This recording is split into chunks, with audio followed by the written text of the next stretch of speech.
The fact that our ancestors had an exceptional and much better lifestyle than ours is well established with irrefutable evidences. It was a magnificent era of art forms like calligraphy, music, drama, sculpting, dance, etc., learnt and performed to its finest level. That was a glorious age, the golden era of Tamil, and that's the era of the dynasty of Cholas. Art forms were gushing with life, verses were sung, dances were classified, paintings were prodigious, and thus it was an era which saw fine arts and the artists reach its pinnacle. சோழர்கள் ஆட்சி தான் தமிழ்நாட்டில் பொற்காலம் அப்படின்னு நம்ம கண்டிப்பாக புக்ஸில் படிச்சிருப்போம். Past 2 இயர்ஸாக South Indian inscriptions and copper plates பற்றி நிறையா படித்தேன். அது மூலமாக சோழர்கள் பற்றி நிறையா தெரிஞ்சுக்க முடிஞ்சுது என்னால். Beginning from the period of King Vijayalaya Chola till the end of Rajendra III, the ancient city of Palayarai had its significance through the next 430 years of Chola's prominence. Also during the ruling period of King Rajendra I, the city was known by a special name Mudikonda Cholapuram.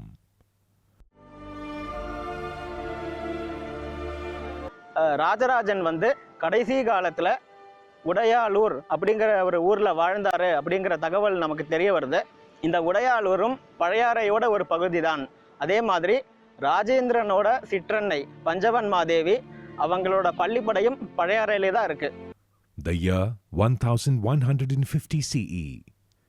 To quench 100 years of thirst for art and sculptures, King Rajaraja II raised a magnificent treasure of art in stone, the world-famous temple named Rajarajacharam, also known as the Airavatesvarar temple. Chola மண்டலத்தில் இருக்கிற கோயில்களில் என்னென்ன அழகு எங்கெங்கே இருக்குதோ அவ்வளவையும் கொண்டு ஒரே இடத்துல சேர்த்த கோயில் எது அப்படின்னா இந்த கலைக்கோயில், இந்த தாராசுரம் கோயில் தான். Art is eternal. Here we encounter such a place of worship that has mesmerized hundreds of generations with its beauty.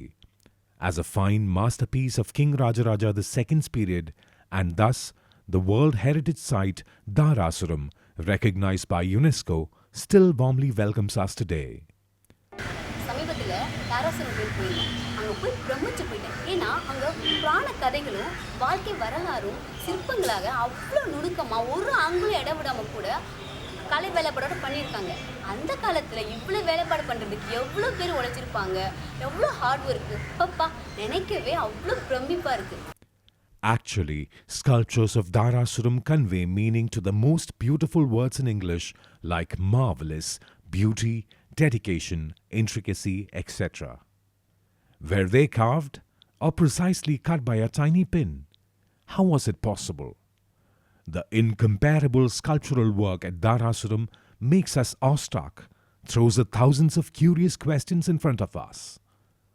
Though the temple has a plenty of wonders, the scintillating Rajagambira ceremonial stage carries a unique charm that captures the viewer's attention. The same ceremonial stage has the entire epic of Lord Muruga's Kanda Puranam in 4 of its pillars, all 48 sculptures, 12 placed in each one of them. An outstanding element that makes us speechless in Darasuram is the miniature sculpture work measuring just a few inches.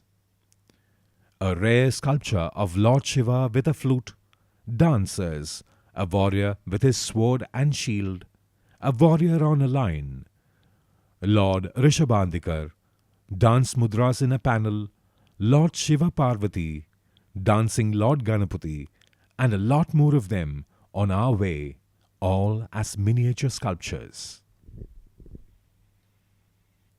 Darasuram temple is filled with intrinsic and beautiful stone art without leaving even a millimeter space empty. Even the steps in the temple are embedded with minute stonework, demonstrating the finest skills of the sculptors of the Chola period. The ceilings above is filled with sculptures and stories on zodiac signs, directions, and dance forms. They leave us with a feel of amazement. On the northwest wall of the surrounding ornate gateway, there is a sculpture named Rishabhakunjaram. Body of a bull and that of an elephant are connected in opposite sides with a common head. It stands as an excellent example for optical illusion in 3D on a stone sculpture. After the Chola reign, this sculpture was embedded in coins during the regime of Achyutappa Naikar also. The most outstanding feature of Darasuram seems to be the sculptures relating to the stories of the 63 hounds of Shiva who were saints narrated in one of the Saivism palm leaf writing, Thiruttondar Puranam, popularly known as Periya Puranam. The story of each saint continues one after the other in panels. Each sculpture, carved in just a few inches of stone, stands out to be a great honor to the Nayanmars who were dearest to Lord Shiva. இந்த என்ன சிற்பங்களில் என்ன சிறப்பு அப்படின்னா, பெரிய புராணத்தில் இருக்கிற இந்த 63 நாயன்மார்களுடைய வரலாறை புடைப்பு சிற்பங்களாக இந்த ஐராவதேஸ்வரர் கோயிலினுடைய கருவறையை சுற்றி இருக்கின்றபடி சுவற்று பகுதிகளிலையும் அந்த முன்மண்டப பகுதிகளிலையுமே அந்த சிற்பங்களை செதுக்கி வச்சிருக்கிறாங்க. In the ground level stone walls of surrounding main sanctum and the base levels of pillars in Rajagambira ceremonial stage, sculptures of the great Bhima crushing down Kichagan, a demon, captivates our senses. During the fight between the monkey warriors Vali and Sugrivan, Lord Rama fires an arrow at Sugrivan from a hiding place. Later, a group of monkeys pull out arrows from the badly wounded body of Vali. The entire scene, without loss of any emotion, has been miniaturely carved.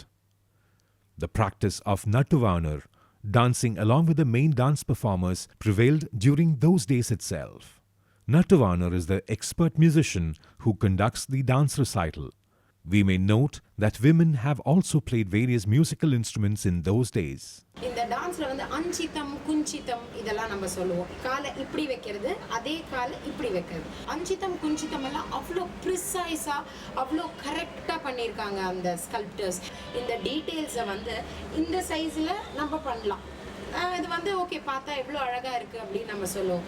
But அதே இந்த சைஸ்ல இருக்கிற அந்த சிற்பத்தை வந்து இந்த size, இந்த அங்குல சிற்பம் பண்ணும் பொழுது ரொம்ப கஷ்டம். அந்த மாதிரி இப்போ இந்த முதிரையா இருக்கட்டும், இந்த முதிரையா இருக்கட்டும், இந்த முதிரையா இருக்கட்டும், இல்ல கிருஷ்ணர் வந்து இப்படி குழல் பிடிக்கிறதா இருக்கட்டும், அதை வந்து அங்குல சிற்பம்ல கொண்டு வர்றதுங்கிறது ரொம்ப பெரிய விஷயம். A special title, Thale Koligal, was given to the dancers who excelled in their performance. Carved inscriptions reveal that these dancers were awarded the title Nakkan, which is actually one of the names of Lord Shiva. Over 400 dancers were awarded this title, and this fact is known from the inscriptions at the Tanjore Big Temple. வாழ்க்கை முறைகளை சித்தரிக்கிறமான சிற்பங்கள் அங்கே நிறைய செதுக்கி வச்சுருக்காங்க. அது எனக்கு ரொம்ப கவர்ந்துருக்குது. அது மட்டும் இல்லாமல் இந்த காலத்தில் தான் நம்ம வந்து பெண்களுக்கு பாதுகாப்பு கொடுக்குறோம், பெண்களுக்கு முக்கியத்துவம் கொடுக்குறோம், அவங்களுக்கு பதவிகள் கொடுக்குறோம் அவங்க அப்படின்னு சொல்லிக்கிட்டு இருக்கோம். ஆனால் அந்த காலத்திலேயே பெண்களுக்கு போர் பயிற்சி கொடுத்து அவங்களையும் படை வீரர்களாக பயன்படுத்தி இருக்கிறாங்க. ஸோ அந்த காலத்திலேயே பெண்களுக்கும் முக்கியத்துவம் கொடுத்துருக்குறாங்கங்கிறது இது மூலியமாக நமக்கு தெரிய வருது. Darasuram temple has plenty of unique inscriptions. One of them inscribed by King Rajadirajan II inform us the whereabouts of the glorious King Rajaraja Chola II's memorial shrine and also that of his dear wives. இன்னைக்கு இருக்கிறது நமக்கு ஒரு பிரகாரம் தான் அது. அதில் அந்த அம்மன் கோயில் தனியாக இருக்கிறது, இங்கே சுவாமிக்கு இங்கே ஒரு தனியாக கோயில் இருக்கிறது. இந்த சிற்பங்களில் வந்து பல இது பிற்காலத்தில் தஞ்சாவூரில் இருக்கிற கலைக்கூடத்தில் கொண்டு போய் வச்சுருந்துருக்குறாங்க. ஒரு இல்லை மாஸ்டர் பீசஸ்ன்னு சொல்லணும். இன்னும் சில சிற்பங்கள் வந்து எங்கே போச்சுன்னே தெரியாமல் போயிருந்து, இருந்தாலும் கூட இன்னைக்கு இது ஒரு masterpiece. The temple Darasuram has Lord Nandi and Balipidam, a pedestal for sacrificial offerings, welcome us at the front. The temple encompasses 108 angels, Nagaraja the snake god, Agora Bhairavar the fierce form of Lord Shiva, Saint Agathir, and thousands of many sculptures around. An enthralling episode of King Ravana lifting Mount Kailas and the following scene of Lord Shiva and Umadevi appearing to bless him from the epic Ramayana has been conveyed magically by the Chola sculptors. A distinctive separate shrine for Goddess Amman stands out with its unique elegance. As we roam around the temple, we can't get away from being dazzled by the enticing sculptures all over. How many tons of stones are carved to make this sculpture? How are they classified? What kind of sample illustrations might have been used to sculpt such magnanimous pieces? How could we stop our racing mind, which has these numerous startling questions?